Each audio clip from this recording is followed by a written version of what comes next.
the president tweeted. He said, "We created 12.7 million jobs. Oh my God! Nearly 800,000 new manufacturing jobs. Unemployment is at a 50-year low. Workforce participation is at its highest in 15 years. We're building an economy that leaves no one behind." Lies. We've talked about this. It's that exact quote. It's like he just tweeted this like a few days ago. Talk about half truths. Hold on. Can you read the first 5 comments?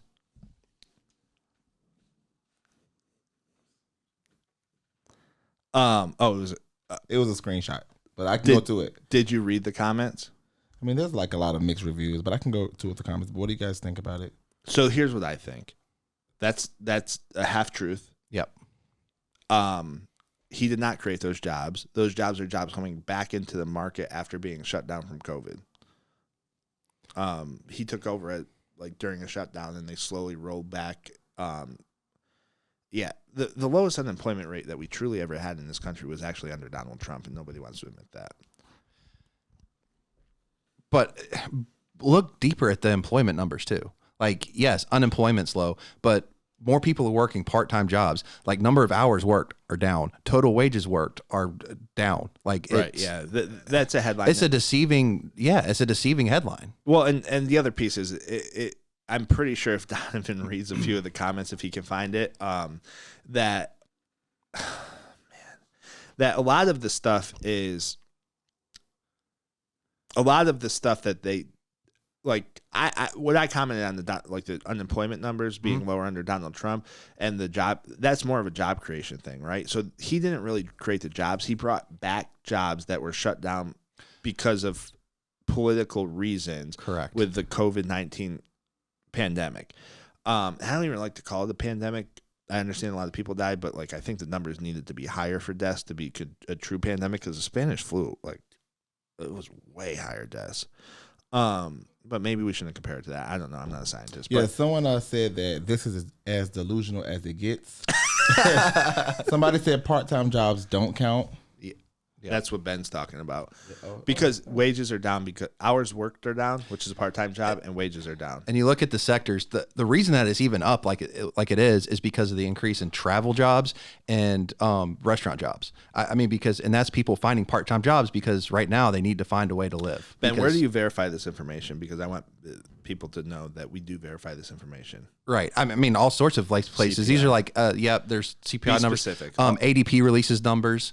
All payroll companies release these Ben numbers. says all kinds of places, like everybody watching knows exactly where he goes. No, but I mean, just Google it and it'll come up. Like, but these numbers come in essence from ADPs, from your payroll companies. They are released, but you can find them on every single major news outlet. We'll be able to post them too. Now, it's not going to be the top story. You're going to have to dig for it. But if you actually search for it, you can find these numbers. Yeah, someone said returning to work isn't a new job. I agree. Yeah, no, it's not a new job. True, yeah. And it's just it's sad that our politicians are resorting to that type of tweet. Like, did you not do anything good in your administration? Like that's my question to you. You're doing that, and I think that with modern technology, podcasts, we have access to all the information in the world because of Google. Don't you think that maybe people see through the bullshit now? Like most of the comments under that, were they mostly like, this is BS? Yeah. And I have to believe that it's not just Republicans that are commenting on that. Like, I just don't believe it's just Republicans. I think that the American people as a whole see through the BS. And I'm not getting political. Let's move on to the next. Yeah. But yeah, I think my question was pretty much like, so do you agree? You said you agreed partially, like some of it was true. So the job portion, or it's not really true. I think it's a twisting of what the actual facts are. I don't think anything's black or white. It just, like, they're saying this is black and white. How about say this? We reopened the economy, which brought back X amount of jobs. We have, because of the reopening of the economy, we have more part-time / gig work where like, just tell the truth. Like, right. So no, I don't think that they're telling the truth. I think they're trying to mislead people. Are they flat out lying? No, but they're not telling the truth either.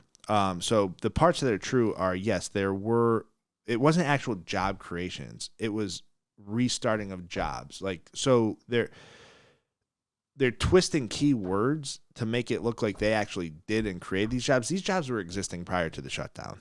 A lot of them. Right. I mean, it's in a worse position we're overall. We're in a worse from an position income overall, standpoint. Yeah. From an income standpoint. So is what they said, a flat out line. No, but it's that stupid spin zone stuff, man. Like they spin it to make it themselves look extremely good, and people are starting to see through it, which is why pretty much all the comments are what they are.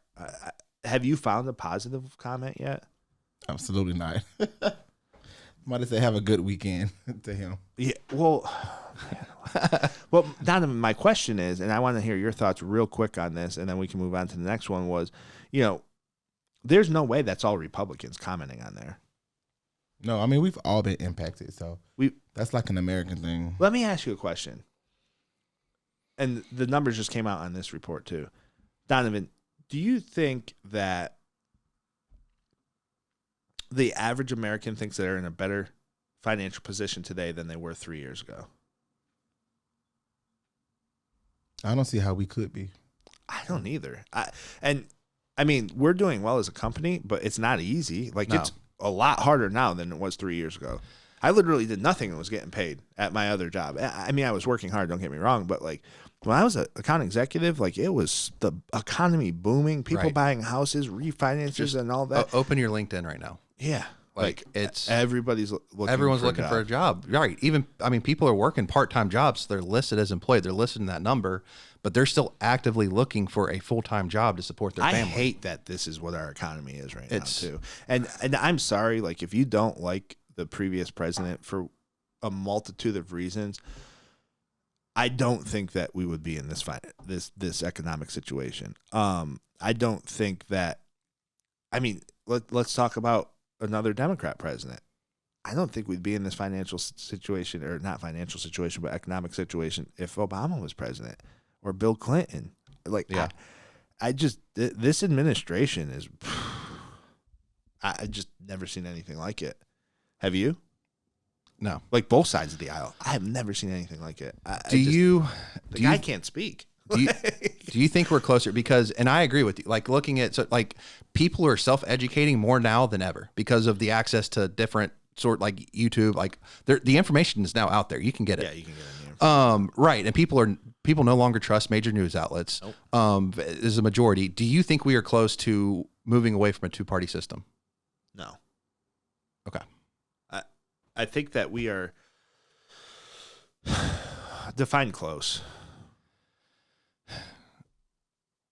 Do you think we are 16 years out, 4 elections out from potentially having another party? I think what's going to happen is these parties are being forced to reel it back in and come closer to the middle. I think both sides are. Okay. You saw it with like the Bud Light boycotts, and people are just fed up with that. And now it's the Target boycotts, and that's the right being fed up with some of the stuff that's happening on the left. And you're seeing that the left is also kind of fed up with some stuff that's happening on the right. And I think people are sick and tired of the extremism because 95% of our country is like very middle of the road. And most of us all get along even with different backgrounds, different religions, and it's the rhetoric is tired. And I think with more facts being out there, both sides of the aisle, like people who vote on both sides of the aisle, not the actual politicians, but the people who actually vote, I think that they're starting to see the actual facts and information. I think we're becoming more educated, which is going to force them to come back more to the middle. I think we're in a very similar time to what the 60s was. That's my opinion. Okay. I don't think that we're closer to getting a third party. And I think a third party would only take away from one of the other parties. Yeah. I don't think it's you need a 4-party system if you truly want multiple parties. Yeah. If you truly want multiple parties, you need a 4-party system. And the founding fathers wanted a 4-party system and did not want a 2-party system, and it's because of this.